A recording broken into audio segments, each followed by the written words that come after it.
computer. Okay, now we can chat, but I'll welcome everybody in a minute. All right. So I'm just right. Let me just review. I'm going to start, do a little Tudors, then do the Civil War. And then we'll switch over to you and you can talk about a few of I just put up a couple of quotations. You can do others in the quotations and all of that. And then we kind of go into the Georgians. And I found that picture of King George the First. And actually, there's a legend that when he didn't like coming to England, but when he finally came to England, he was served plum pudding as a way of bringing plum pudding back. And there's no record of how he felt about it, but they think that's when plum pudding started to come back as a Christmas item. So that's kind of a fun just legend. And then Queen Charlotte and the Christmas tree, and then into the Victorians and Dickens. From a crazy place, my mom sent me I don't know if you've seen the Jackie Lawson. Yes. Card thing. So she does an advent calendar at Christmas time. Okay. And my mom sent that to me. And part of it is there's like a little, you have like a house, and when you click on the house, it takes you to a little thing where there's all these activities you can do. Fun. Okay. Like decorate a Christmas tree or, whatever. But part of it is there's always, in each one that I've ever done, they've always got like a book that you can read, like Christmas traditions, like, because she always does it like in a place. Like this year is Sussex, so Christmas traditions from England, I guess. Okay. And then things more specifically about Sussex. And anyway, but the thing on Christmas trees talked about how Queen Charlotte had a Christmas tree at the children's party in the palace in the year 1800. So I was like, I mean, I don't know how accurate that is, but I'm sure they did their research. I'm sure that, you know what? I am sure they did their research. So yeah, I thought that was very interesting. And I was like, how appropriate. I think that's great. I think let's definitely do that. Perfect. Okay. All right. Well, I'm just going to start because we don't want to get stale with all these fun stories. So that's really great. Yes, true. Okay. Yes. All right. Oh, now see, every once in a while, I have a little screen here with my notes so I don't forget, because sometimes I do. And it just went blank, but it came back. So we're fine. Good. Good. I just was looking through. I was like, I need to pull mine up so that I remember what I said, what things I found. Yes, I know. See, memory. Oh, and can you see I have my little Christmassy earrings? They're little bells. You can't really see them, but they're hanging down there. I should have put my dog away before we started. Here you go.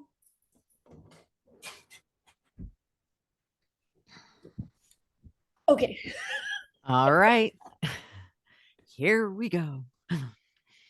Welcome, everyone, and happy History Holidays. I am here with my colleague, my friend, our creative director, Lindsey Lindstrom, and we are going to talk about some of the history of the holidays. So welcome, Lindsey. So happy to have you here. Thank you. So excited to be here. Yes. So we're going to talk a little bit about some of the key points in the history of holidays.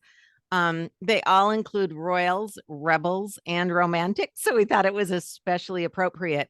And I've had some requests for a little more literature, few more books, some fiction even. And so we're going to throw some of that in as well. So I'm really excited about this. We do have some images, so I'm going to go ahead and share my screen so that you can see where we're going. We're starting with just a quick reminder. Last week, we had that beautiful, wonderful, fun book about the Tudors. And we know the Tudors really did Christmas big. So 'Twas the Night Before Tudor Christmas was perfect because the Tudors partied for at least 12 days. Christmas was a really big holiday from the royals on down. And for a lot of people, they waited all year to have that time to take some time off or to feast on foods they wouldn't have had all year long and to spend time together with family and travel and see friends. It was a big deal. It was a very political thing, people giving each other gifts for all kinds of reasons, but it was also really a family and friend activity and a big fun time. We know that they took some of the medieval, you can see a little medieval Christmas here, traditions, and they really expanded some of the feasts. We see the Boar's Head from the Boar's Head Carol. They really went all out with the way they presented their food, and it was particularly true over the Christmas holiday. And often there was an open court. The king would invite people who would not normally be invited to court. And the lords of the manor would do this in their manor houses as well, that their workers from their farm workers would get to come in on an open day over the holidays and feast on foods like this that they didn't normally get to have. So it was a really big deal.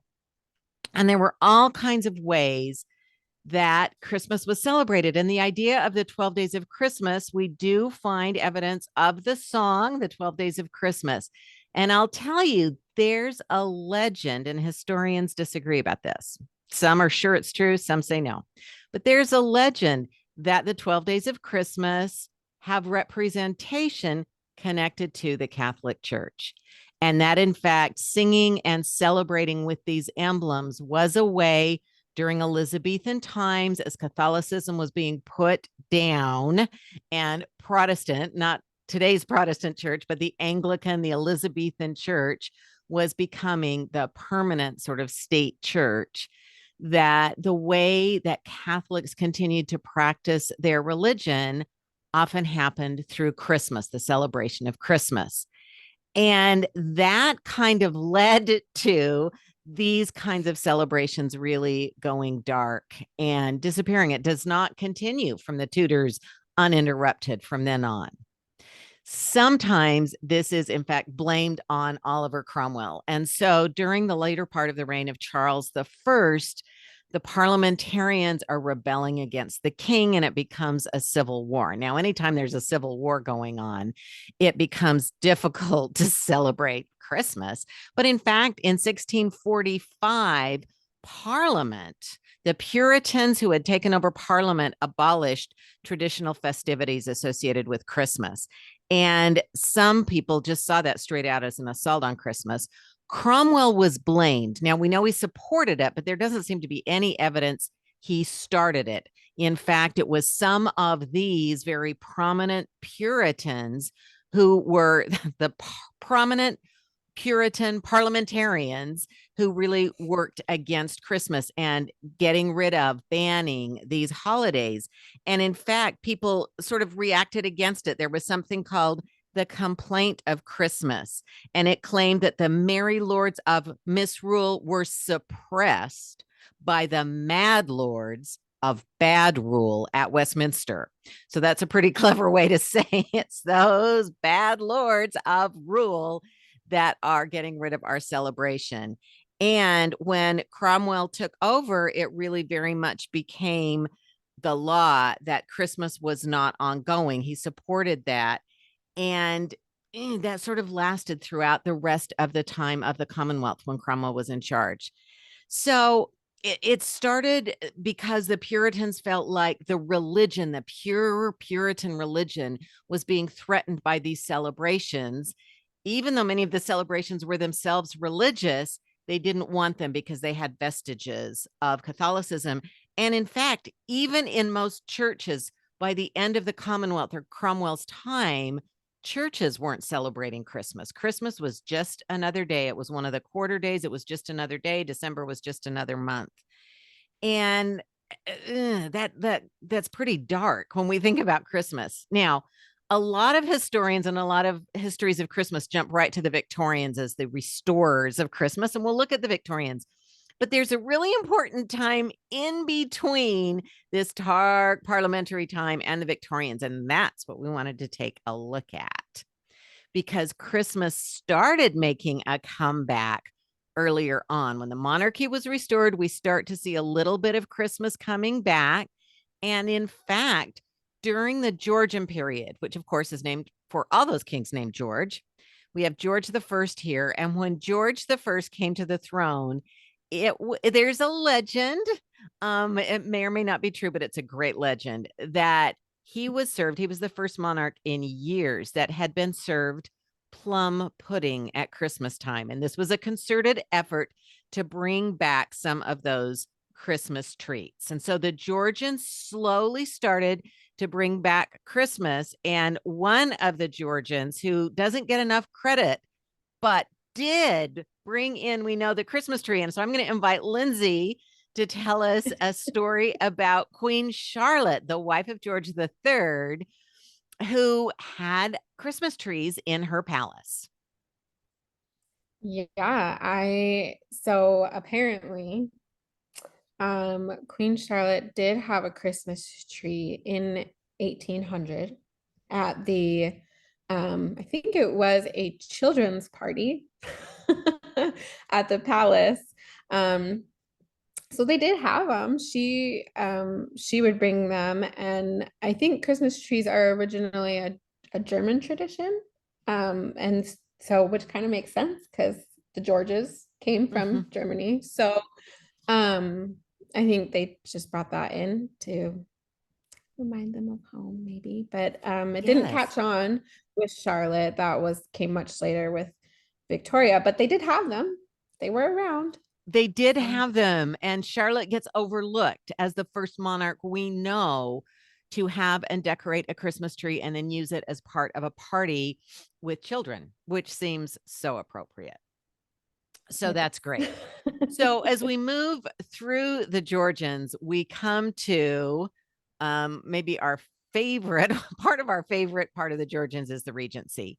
This is the end of the reign of George III after he had had his breakdown and his son, the Prince Regent, took over as the regent. Now, this is actually a picture of George IV at his coronation, but this is sort of the way he dressed while he was Prince Regent as well. And so I think it's an applicable or an appropriate image for us to think about the Regency. The Regency was really an over-the-top time, and we have a lot of evidence. It's maybe a little harder to find in the Regency than in Victorian times when it was deliberately marketed. Christmas was really marketed during Victorian times, but we can find it in the Regency. And one of our favorite places to go to see the Regency life is the novels of Jane Austen. So Lindsey is going to share a little bit about that. Jane Austen she was famous for writing about her time.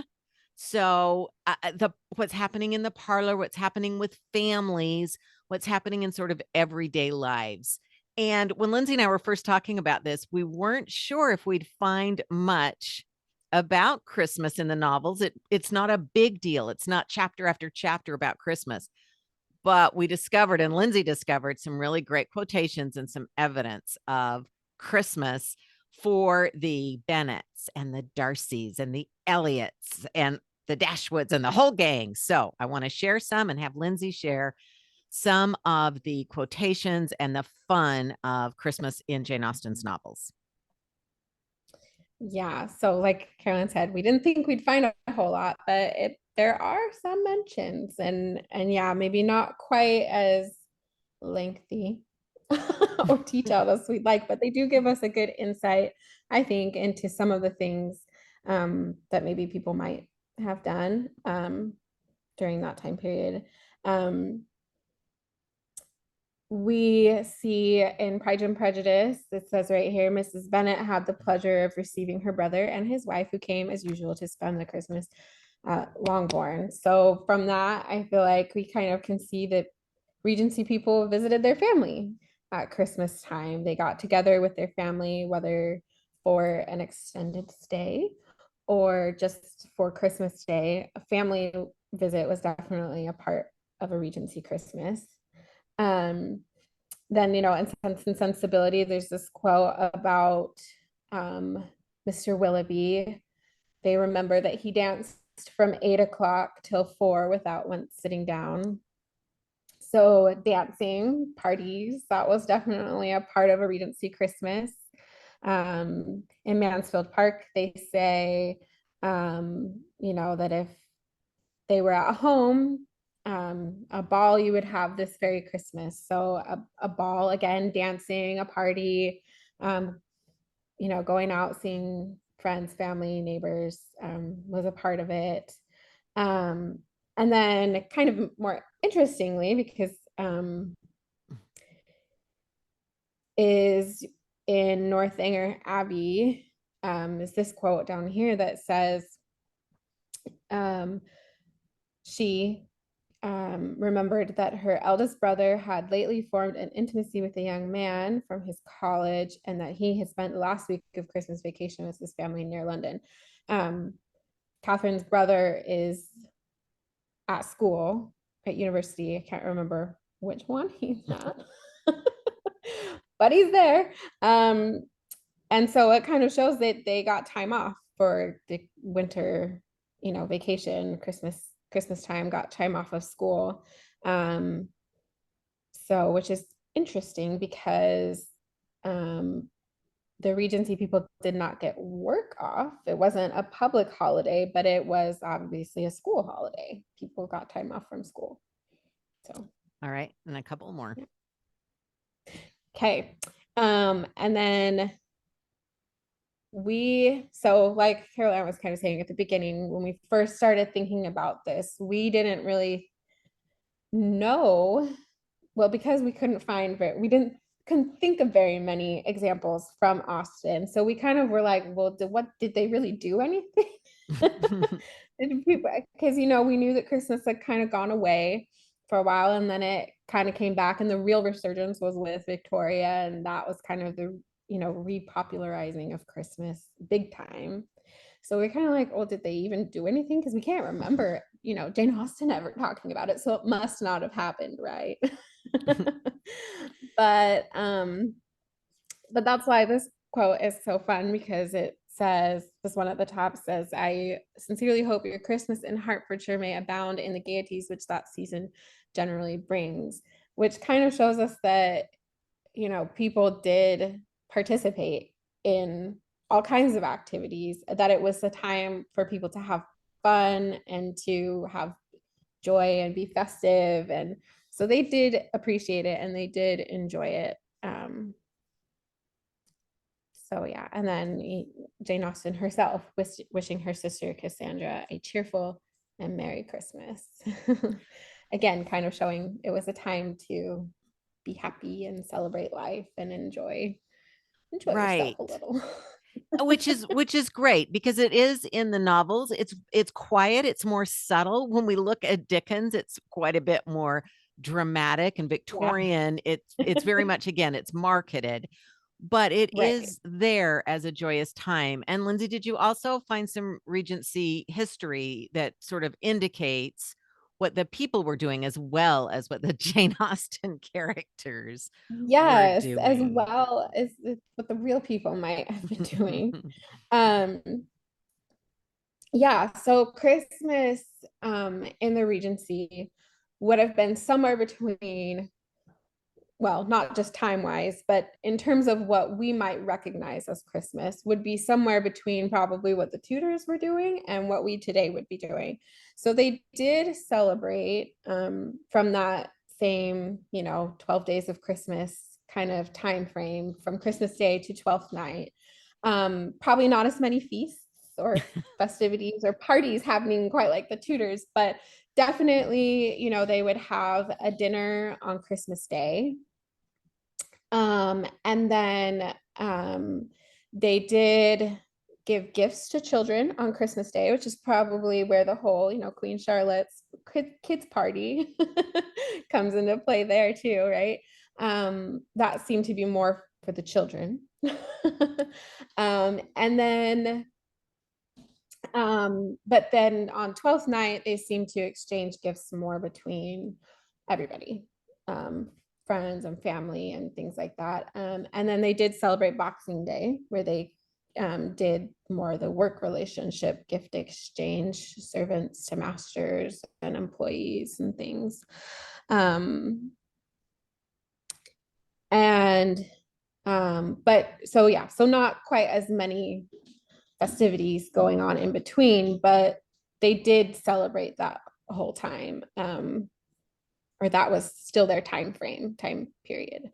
Um, but yeah, they're on Christmas Day itself, there were, like I said, mentioned dinner. They did like a dinner. They'd Mhm. have, I think it said that they would have things like roast beef, a turkey, or a goose. They did have mince pies back then too. um, and like you mentioned, plum pudding, which I guess I didn't know that about George the First, but maybe he kind of brought that back. um, and roasted chestnuts. So they ate well and Mhm. enjoyed it if they could. Um, and then I read something that suggested that people kind of brought back the whole decorating their homes with holly and ivy, which kind of harkens back to the days of merry old England with the Tudors, which I think that was a big part of their celebrations was decorating with the greenery and things, and is something we might still recognize because I feel like holly and things are Mhm. still pretty popular today. Um, but yeah, so that um, and then the other thing just was that Christmas, and this is something I think that is kind of timeless part of Christmas, that no matter what year you're looking at is probably a part of this Christmas celebrations. It's just that Christmas was definitely recognized then, and I think before and today, as a time of giving, like a season of generosity and kindness. And so I think, yeah, I think that would be recognizable at any point in history as and whether you're religious or not, Mhm. I think that still is a part of the Christmas season, Well, that's the great. And holidays. right, Yeah. and you can see that during this time, a lot of the things they're eating and celebrating and the nights and the days that are important and that idea of giving does sort of carry through.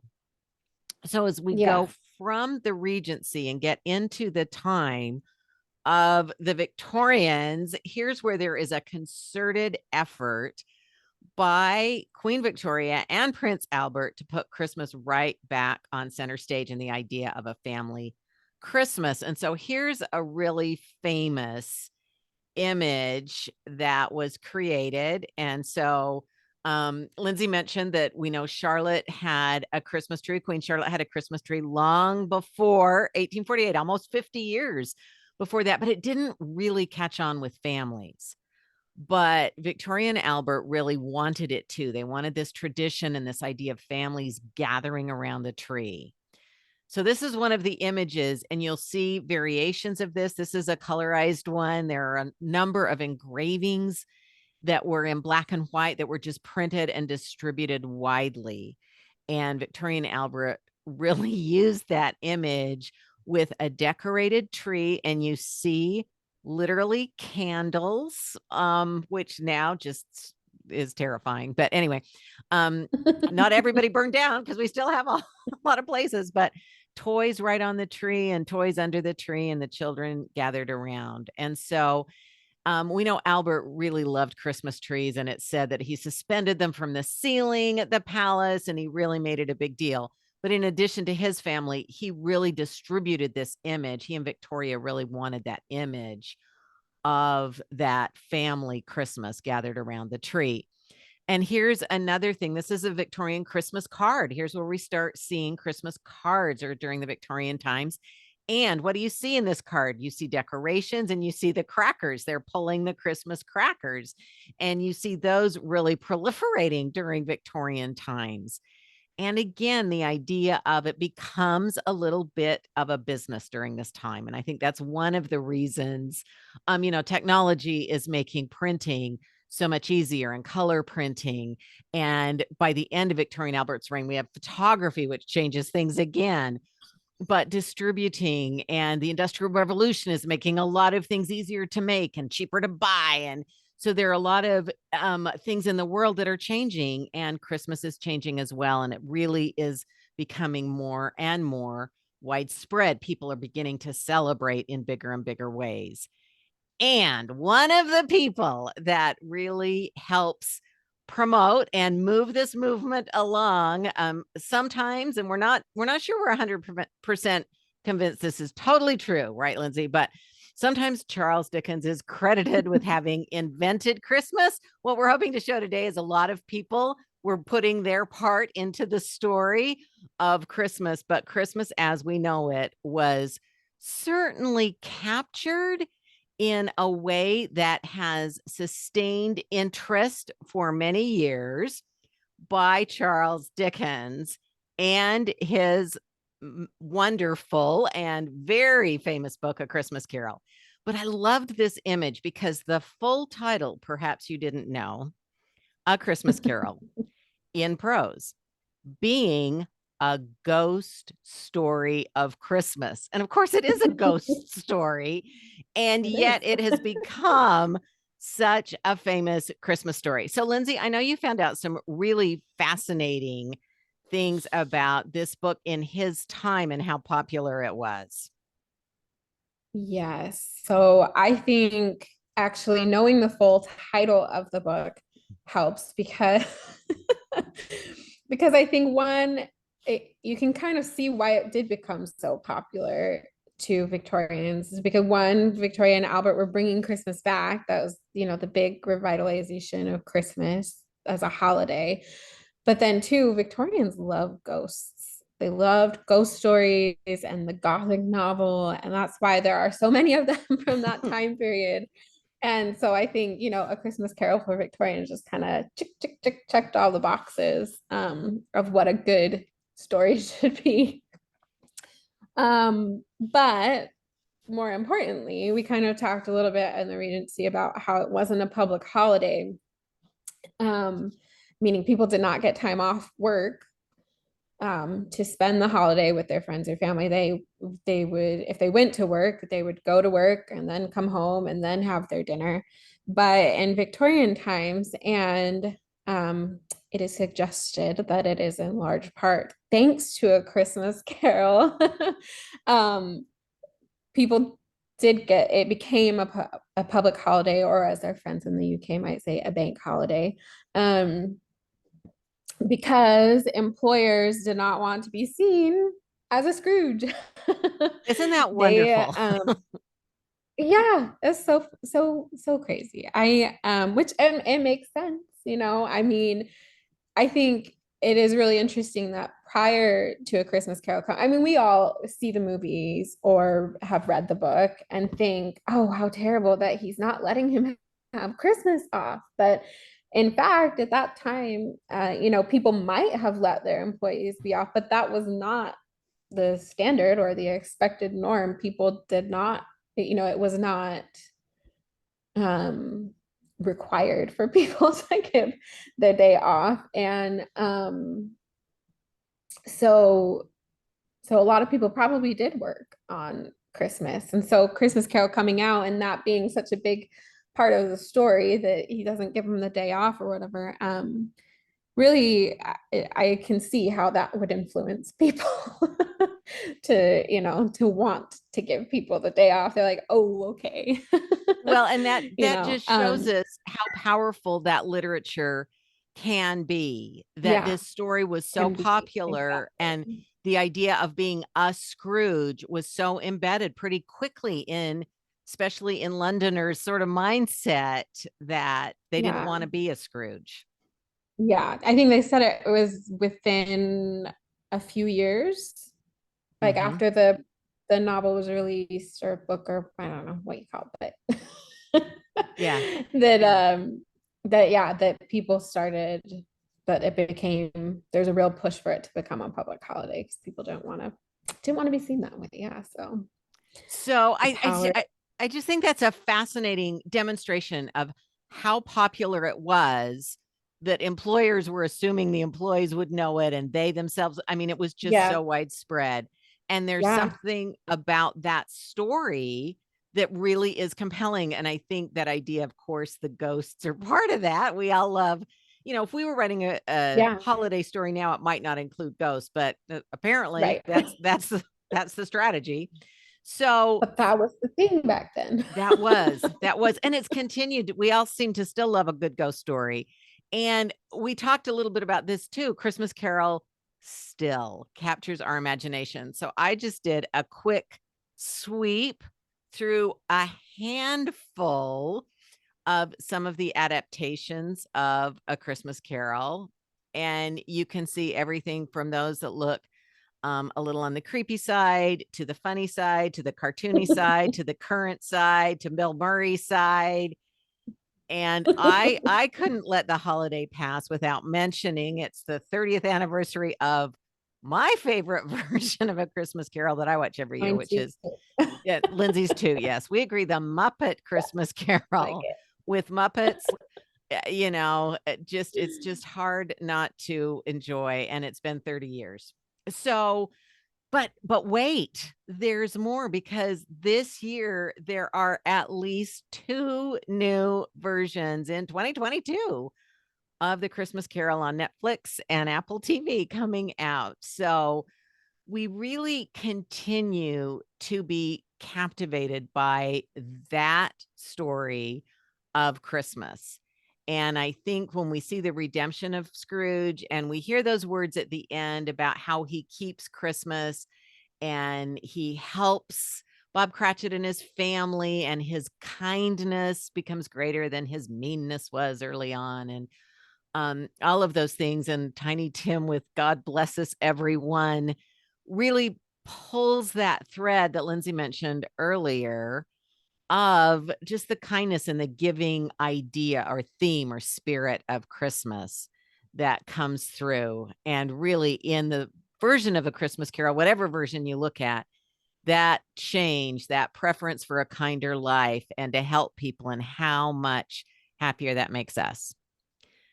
Yeah, which So, actually I think is a big part of the reason maybe why it still is being adapted today, like why we still have lots of different versions of it, why people still care about it, because it's kind of that timeless theme of Christmas. Everybody likes seeing that here was this really mean guy and now he's not.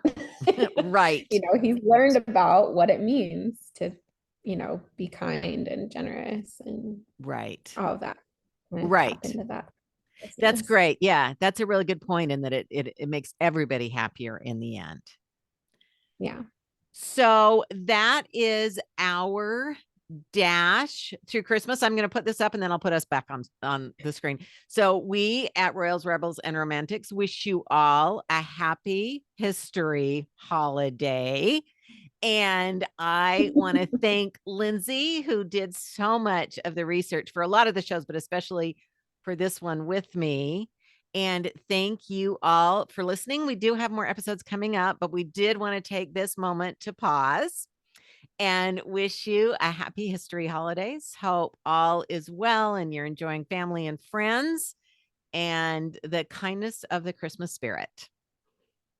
And Lindsay, thank you for being here too. Thank you. Thank you all For for listening, and we'll see you again soon.